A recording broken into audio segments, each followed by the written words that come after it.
How's it going, everyone? So I've been doing a lot more reading this year. This is probably the most books I have ever read in a year, and I bet you cannot guess how many books I've read so far this year. You're probably thinking like 100, 200, 50, 40. The answer is 5. 5 books. And I just started 6. I know it doesn't sound like a whole lot, but this is probably the most books I've ever read in a year. I'm not 100% sure of that, but probably the most books I've read in a year for fun, because I do the same thing every year around New Year's and say I'm gonna start consistently reading, and I'm just gonna read a lot more books this year. And I always set a goal. A lot of times it's like 10 to 12. I feel like 12 books, so like 1 book a month. And it sounds easy, I know, but it's not for me. So this year I decided to lower the bar and just do, like I said, 4 books. So 1 a quarter was like my goal, and obviously I've already hit that, and I'm still reading, which has been good. I'm gonna get into the books that I've read so far this year and talk a little bit about them a little bit later. First, I wanted to talk about why I was able to hit my goal this year, other than just lowering the bar, and why I've struggled to read consistently in the past, and like how I changed that. I've tried to become a consistent reader for probably the last 5 years, if not longer, and I always do the same thing. I read a book or a book and a half, and then I just put them down, and I just don't pick them back up again. And I was wondering why that is. Why do I struggle so much to stay consistent and keep reading? And I know I've enjoyed reading in the past, so what's the problem now? The first thing I always think of, and I feel like people bring this up a lot, it's we were forced to read when we were younger. I don't know about everyone else, but where I went to school, middle school, we had a system called reading counts. I don't know if that's everyone has that, or if it's a Midwest, a middle America thing, but you had to read a certain amount of books every quarter, and then you had to take tests over those books and get a certain amount of points. Each book was worth a certain amount of points, and I think you had to reach 10 points to pass. And I just remember just dreading reading counts. But the more I think about it, I don't really think that that's the case. When I think about reading or picking up a book or something, I don't immediately think back to middle school and have PTSD every time I touch a book, look at a book. So I just didn't think that that was the case. So one day, I can't remember exactly when this was, but I was talking to my wife about reading, how I struggle to stay consistent with it. I have a lot of half-finished books that I just can't, I don't finish. I read half of it and I get bored or burnt out or whatever, and I put them down, and then I don't pick up another book for months probably. And then she said something along the lines of your books are boring or something like that. I can't remember exactly what she said, but it was something along those lines. And I started thinking about it, and I started thinking about my books that I have on the bookshelf, and I'm these are kind of boring and dry, because they're all philosophy and nonfiction or classic novels. Maybe they're not necessarily boring or dry, they're just a little too challenging for me, especially for someone who already is struggling to read. So I realized that these books just aren't for me, at least at this moment. And that was really the answer I was looking for, is I just wasn't picking the right books, which everyone says that and it seems obvious, but I just didn't even realize it at the time. So then I started wondering why was I picking out all these books that weren't right for me? So recently I stumbled across this video by Jared Henderson called How to Start Reading Again. He gets into a conversation with his friend, and one of the first things he asks Jake is, what's one of the main things standing in the way of reading? And Jake says, the sense of wasting your time. And that just kind of really hit the nail on the head for me. And especially that's why I'm picking out these books that are nonfiction or classic novels or philosophy. I thought in my head, if I was reading these books, then I'm not wasting my time on fiction. or whatever else. And I feel like this could definitely be an issue with like a lot of people, because for me, I feel like I always should be doing something productive, and that's why I was picking out those types of books. And I think at the time I didn't even realize that these books were just too challenging for me, like at that moment at least, especially when I'm already struggling to start reading. I think I probably want to revisit those books in the future at some point, like once I've got some more books under my belt. So how do I get out of this cycle of continually picking out books that weren't right for me and failing to read them and then repeating the cycle over and over again? Well, for me, it was easy because me and my wife moved across the country and in a rental, and we had to leave some stuff behind, so I chose to leave all those books behind, and I left them in a little library in our old neighborhood. Around the new year, this year, 2025, I decided I was gonna try to start reading consistently again, as I always do, but I didn't have any books or anything, but my wife had all of her books, or most of them at least, here with us now, so she suggested one of her books, and that's kind of like what got me started.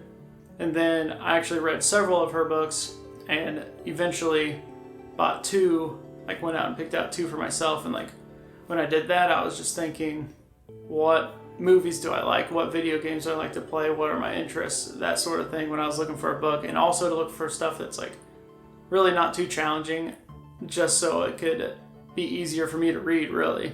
Okay, let's get into the books that I've read so far this year. So the first book that I read this year that Monica had recommended to me was Hidden Pictures by Jason Rekulak.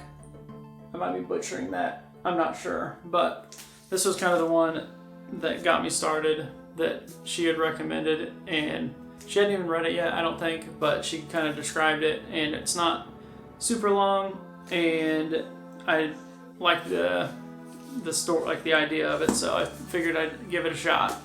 But Hidden Pictures is a psychological mystery suspense type book, I guess. It follows Mallory Quinn, who gets a job as a live-in nanny for a wealthy family in the New Jersey suburbs to care for their child Teddy. Teddy loves to draw, and then his drawings start to become a little more sinister than like what a child would draw. So Mallory starts to investigate this and thinks like something is a little more sinister at play, I guess, with the drawings. They're not normal for a child.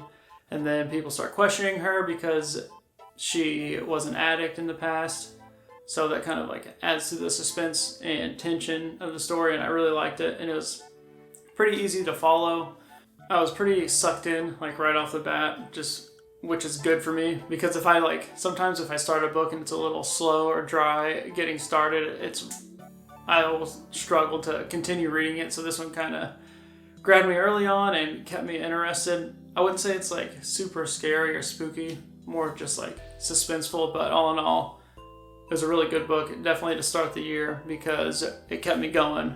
And if I would have started off with something bad that I didn't like, who knows, I may have just stopped reading again. But hopefully with picking out like better books for me, I won't run into any of those issues anymore like I did in the past. So the next book is another one from Monica's library called The Girl Who Loved Tom Gordon, and it's by Stephen King. It follows Trisha McFarlane, a 9-year-old who's on a hike on the Appalachian Trail with her mother and her brother, and she stumbles off the trail and gets lost in the woods. Trisha has to struggle to stay alive, struggling with issues like food, water, injuries, eventually like hallucinations, and then kind of to keep herself sane while she's out there in the woods, she has her little radio with her where she listens to broadcasts of the Boston Red Sox games and imagines talking to Tom Gordon, her favorite baseball player, who is a relief pitcher for the Boston Red Sox. Trisha eventually begins to feel like she is being watched or followed, which adds to the tension of the story. And it begins to take like a serious toll on Trisha as she starts to think that she's never gonna make her way out of the forest. So I'm a big fan of like survival TV shows. Like I used to binge like Alone, which is like a TV show where they drop people off in Alaska and they have to just survive there as long as possible. And I like the survival style zombie video games. like one of my favorites to play. So I thought this one would be right up my alley since it's kind of it is a survival story. I will say it was like a little dry, like slow getting started for me. Like it felt like Trisha, the 9-year-old, was just wandering through the woods, which that's what a 9-year-old would do, I guess. But eventually she gets to a point where she struggles more with like food and water and injuries, and it starts to feel more like a real survival story. The book introduces the idea that she might be being followed. That begins to add some more, add to the suspense of the story. In the end, I ended up liking this book. It was pretty good, just a little slow to start, but out of the two that I've read, Hidden Pictures and this one was my least favorite compared to Hidden Pictures, at least. The third book I read this year was The Midnight Library by Matt Haig. It was another one that Monica had recommended to me. It's actually one of her favorites, and she kind of told me a little bit about it, and it sounded like something that I was interested in, so I decided to give it a shot.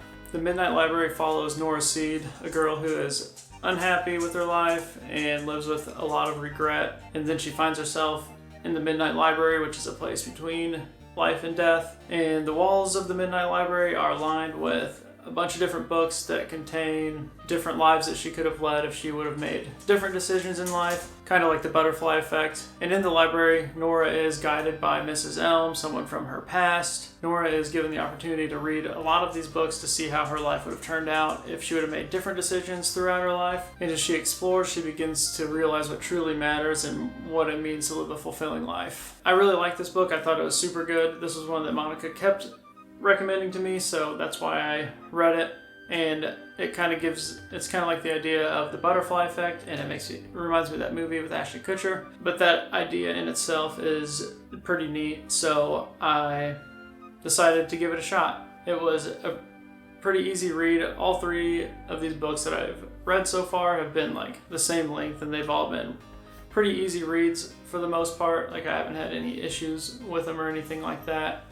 And this one I did enjoy quite a bit. It really kept me hooked pretty much the whole time. I really liked the fact that she'd read all these different books, and each one was like another story, because it was her life as if she made other choices and she'd just get thrown into that world. And you can kind of feel like Nora grow as a character throughout the whole book. I also felt myself like thinking about this book when I wasn't actively reading, which is unusual for me to be thinking about a book like in that way when I'm doing something else. So I really liked it, and that was the last book out of Monica's library that I've read. These next two are two that I had picked out for myself. So the fourth book was Piranesi, which I'm sure a lot of you have heard of it. It's a pretty popular book. I had seen it pop up in a video that I was watching, and someone had mentioned it, and it sounded like a neat idea. Piranesi is a mystery fantasy novel written by Susanna Clarke. It follows a man known by Piranesi who lives in an infinite house. The house is filled with infinite hallways, rooms, corridors. The bottom level is tides that raise and lower, and if you don't know them, they can be dangerous. The only other person that Piranesi has seen down here is a man known as the Other, who only visits Piranesi periodically to give him cryptic tasks. Piranesi spends most of his time exploring and cataloging the house, and he seems to enjoy doing it. And then he eventually begins to find clues that lead him to believe that his world and the life he's living in his past isn't exactly what it seems. So Piranesi then begins to question his whole world and his whole life that he's currently living. First off, I want to say that I didn't completely dislike this book, but for me it was so slow getting started. I felt like I had all the information I needed pretty early on in the book, and I didn't learn a whole lot more throughout the next 100 pages, which felt like it was all just world building, and it was just a little slow. That piece I didn't like that much, because I felt like they were just repeating the same things over and over again. Just Piranesi going out and cataloging the house is what it felt like. But once it got to the point where Piranesi was starting to learn and uncover things about the house and about his life, that's when it really picked up, and I really enjoyed it. I just kind of wish they would have got to it sooner. But it was still once I got to that point, it was really good, and I ended up enjoying the book just It was just a little slow at the beginning. I know like a lot of people really love this book, and like just based off of reviews I've seen online. So I kind of went into it with pretty high expectations. I don't know, maybe I had too high of expectations, so maybe I should have went in without like looking at reviews of the book. But in the end, it was still a good book, and I'd still recommend that people read it. Alright, so the last book I read this year was Fahrenheit 451 by Bradbury. It's a pretty popular, like, dystopian future type book, which, like, kind of like 1984 by George Orwell. Fahrenheit 451 follows Guy Montag, who is a fireman, and in this dystopian future, firemen don't put out fires, they start them, and, like, they burn books, essentially. But one night on his way home from work, Guy meets a young girl, and she kind of opens his eyes to a whole new world that is much different than the one that he's living. So like I said, I'm a big fan of anything that has to do with like a dystopian future, so this book really hit the nail on the head for me. I really enjoyed it. I was a little disappointed that it was so short. I didn't realize that it was like 160 pages. Sorry, I just wanted to check. It is 158 pages. I also forgot that I haven't been showing the books as I've been talking about them, so I kind of forgot about that. Anyways, I didn't realize it was so short, and it was only 158 pages, but the book that I have has like a third of it is like about the author type content in it, so I was like 2/3 of the way done, and then it ended, and I didn't realize that it was over. Like, it kind of felt like the book was coming to an end, but I'm like, oh, there's so many pages left, and then I realized it wasn't. It was like about the author stuff. Something that I would have liked to know, like how this world got the way it is that they're living in. It kind of touches on it a little bit in the book, but not a whole lot. Like, you don't get a whole lot of information on it. It'd be cool if there was like a prequel or something like that. I haven't really looked, but I don't think there is. One thing I did forget to mention about this book is some of the dialogue I had a little bit of trouble following, just because I don't know, the way it was like laid out on the page, it would just be the conversation with nothing in between it, and it'd go on for so long, and then I'd kind of lose track of who was who.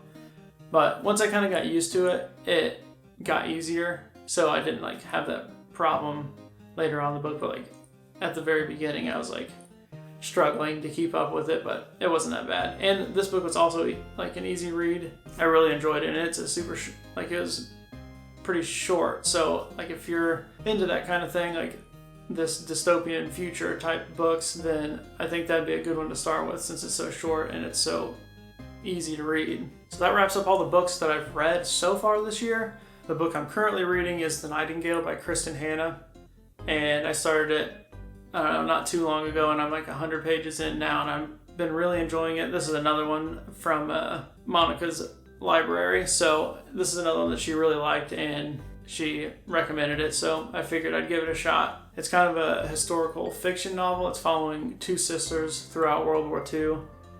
It's like 550 pages, so it's a little longer for me. I don't think I've ever read a book that long, but I'm really liking it so far, and I'm just been taking my time with it. So hopefully I can start digging into that book a lot more here soon and really get sucked into it. So to wrap it up, I've really been enjoying reading a lot more this year, because I have been selecting the right books for me, unlike what I've been doing in the past. I do think I want to go back and revisit some of those old books that I had struggled with in the past, like Crime and Punishment was one of those books, and I just like wasn't ready to read that at that time. So maybe once I've done a lot more reading and my reading comprehension gets a little better, I can revisit those books and give them another shot. I mean, like right now I still like have to go through and like reread a paragraph because I zoned out, or like or I just like didn't understand it. So, but I hope this video has kind of inspired you to start reading again. Maybe